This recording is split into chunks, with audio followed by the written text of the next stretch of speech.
महाभारत में दानवीर कर्ण ने भगवान श्री कृष्ण को अपनी व्यथा सुनाई, अपनी समस्याएं गिनाने लगा कर्ण। और ऐसी वीडियोस देखने के लिए सब्सक्राइब करें माय एफएम का यूट्यूब चैनल और दबाएं बेल आइकॉन।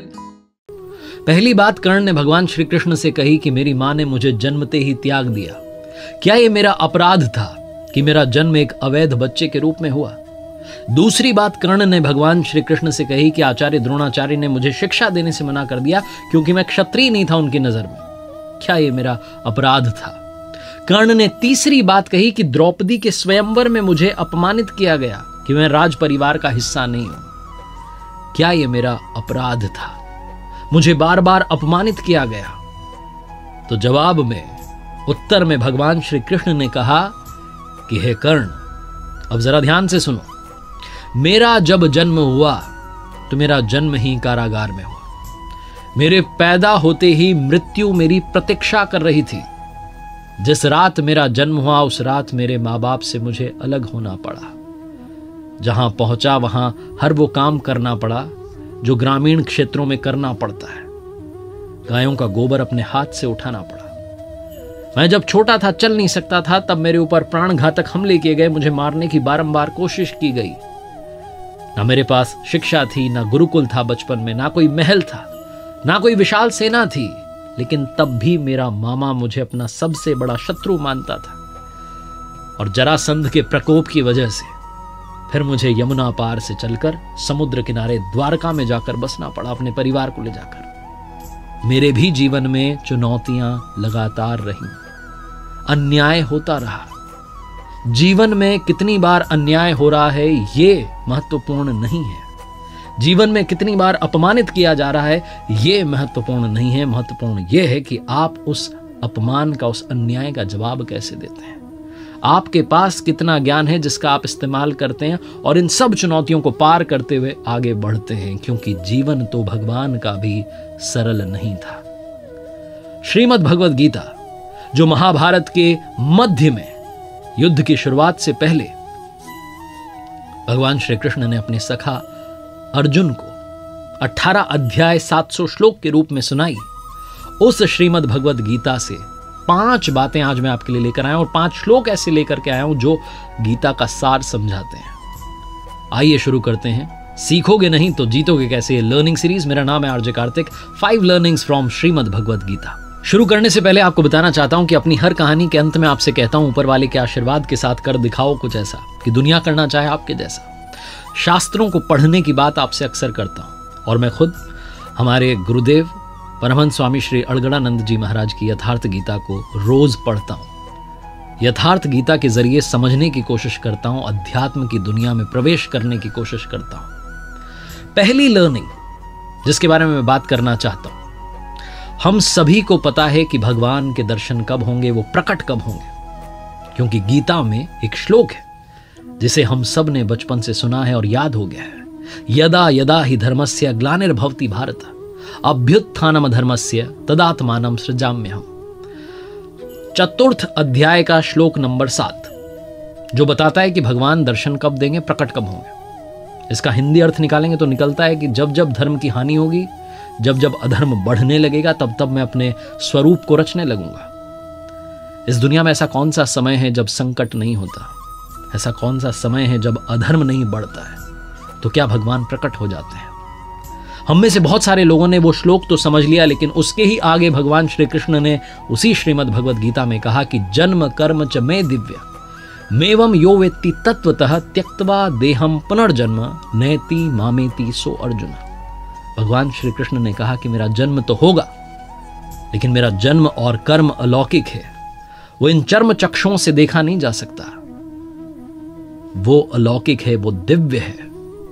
उस दर्शन के लिए आपको निर्मल होना होगा। उस दर्शन के लिए आपको मोक्ष प्राप्ति के रास्ते पर चलना होगा। और वो रास्ता क्या है वो भी भगवान श्री कृष्ण ने श्रीमद् भगवद गीता में बताया। ओमित्येकाक्षरं ब्रह्म व्याहरन् मामनुस्मरन्। ओम का जप, मेरा ध्यान, यही वो रास्ता है जिसके जरिए, जिस रास्ते पर चलकर आप उन प्रभु के दर्शन पा सकते हैं। दूसरी बात श्रीमद् भगवद गीता का सार समझाती है श्रद्धा। प्रभु के दर्शन करने हैं, उस रास्ते पर चलना है तो श्रद्धा बहुत आवश्यक है। भगवान श्री कृष्ण ने चतुर्थ अध्याय में श्लोक 39 में कहा, श्रद्धावान लभते ज्ञानम तत्परः संयतेन्द्रियः ज्ञानम लब्ध्वा पराम शांति म चिरेणाधिगच्छति। वो कहते हैं कि श्रद्धा रखने वाले मनुष्य जो हैं, जो अपनी इंद्रियों पर संयम रखते हैं, जो तत्परता से अनन्य भाव से मेरी साधना करते हैं, वो मुझे यानी परम शांति को प्राप्त होते हैं। भगवान श्री कृष्ण ने आगे श्रीमद् भगवद गीता में 9वें अध्याय में श्लोक 26 में एक बात और कही कि पत्र पुष्प फल जल जो भी अर्पण कर रहा है श्रद्धा भाव से, उसे मैं प्रेम सहित स्वीकार करता हूं। और कहा है कि भाव बस्य भगवान सुख निधान करुणा भवन। वो सुख के भंडार हैं, वो करुणामयी हैं, लेकिन वो भाव के वश में हैं। जहां भाव है वहां भगवान है। ये दूसरी जो लर्निंग है सिखाती है कि श्रद्धा के साथ, समर्पण के साथ उस परमात्मा की पूजा करना बहुत जरूरी है। जहां आपका भाव डगमगाया कि काम नहीं बन रहा है, आप कहीं और चला जाता हूं, किसी और दरवाजे को खटखटाता हूं, वहीं सारा खेल गड़बड़ हो जाता है। इसलिए श्रद्धा में कमी मत आने देना। तीसरी बड़ी बात जो समझने वाली और सीखने वाली है श्रीमद् भगवद गीता में, 6ठे अध्याय के 5वें श्लोक में भगवान श्री कृष्ण ने कहा, उद्धरेदात मनात्मानम नात्मानम वसादयेत आत्मेव ह्यात्मनो बंधुरात्मेव रिपुरात्मना। हिंदी अनुवाद अगर करें इस श्लोक का तो निकलता है कि अपने द्वारा अपना इस संसार सागर से, समुद्र से उद्धार करें और अपने को अधोगति में ना डालें। भगवान श्री कृष्ण कहते हैं क्योंकि पार्थ, हम स्वयं अपनी आत्मा के मित्र हैं और शत्रु हैं। और थोड़ा समझें तो आत्मना अपने द्वारा, आत्मानम अपने आप का, उद्धरेत उद्धार करें, आत्मानम अपने आत्मा को अधोगति में ना पहुंचावें, ये कहने का अर्थ है। और इसका सीधा मतलब अगर आप अपने जीवन में निकालें, इंसान मनुष्य जहां कहीं है, जो कुछ कर रहा है, उसका जिम्मेदार सिर्फ और सिर्फ स्वयं है। हम अपने कर्म द्वारा अपनी नियति को निर्धारित करवाते हैं। हम ही अपनी आत्मा के सबसे अच्छे मित्र हैं और हम ही अपनी आत्मा के सबसे बड़े शत्रु हैं। हम विकारों में फंस करके, मोह में, लोभ में, काम, क्रोध, इन सब में फंस करके अपने आप को गलत रास्ते पर ले जा रहे होते हैं। हमारी आत्मा को पता होता है कि हम गलत रास्ते पर जा रहे हैं, लेकिन चले जाते हैं उन विकारों के पीछे।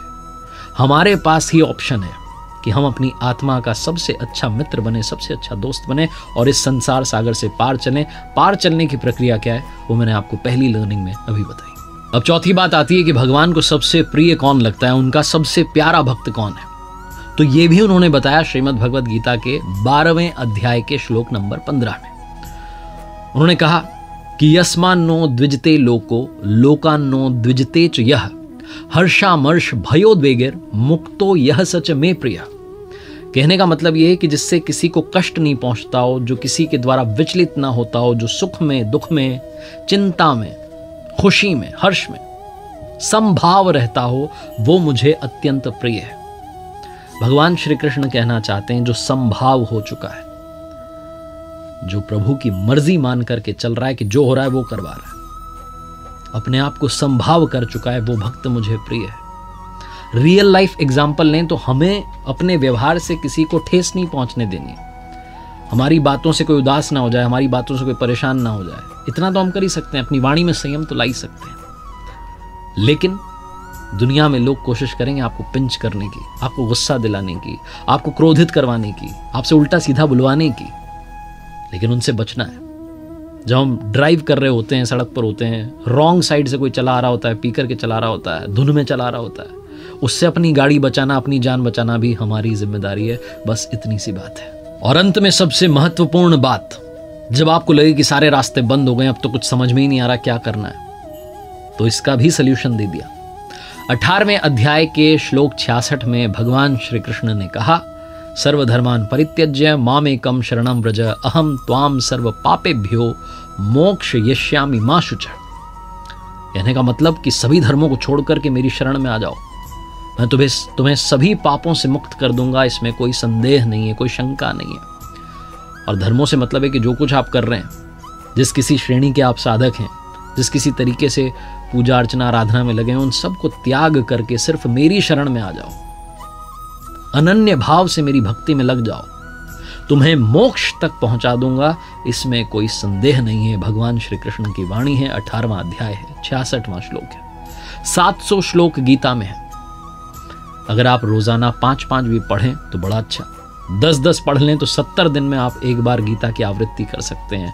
और जितनी बार आप श्रीमद् भगवद गीता को पढ़ेंगे उतनी बार आप कुछ नया सीखेंगे, और जितनी बार आप पढ़ेंगे उतनी बार आपका मन करेगा उस रास्ते पर चलने का, और आप धीरे धीरे चलना शुरू करेंगे। और एक बार चलना शुरू कर दिया तो फिर पीछे मुड़ने की जरूरत नहीं पड़ेगी। अपने आप वो आपकी जिम्मेदारी, आपके योगक्षेम की जिम्मेदारी अपने कंधों पर उठा लेंगे। तो अगर आपको अपने जीवन में सही रास्ता चुनना है तो वो रास्ता श्रीमद् भगवद गीता में बताया गया है।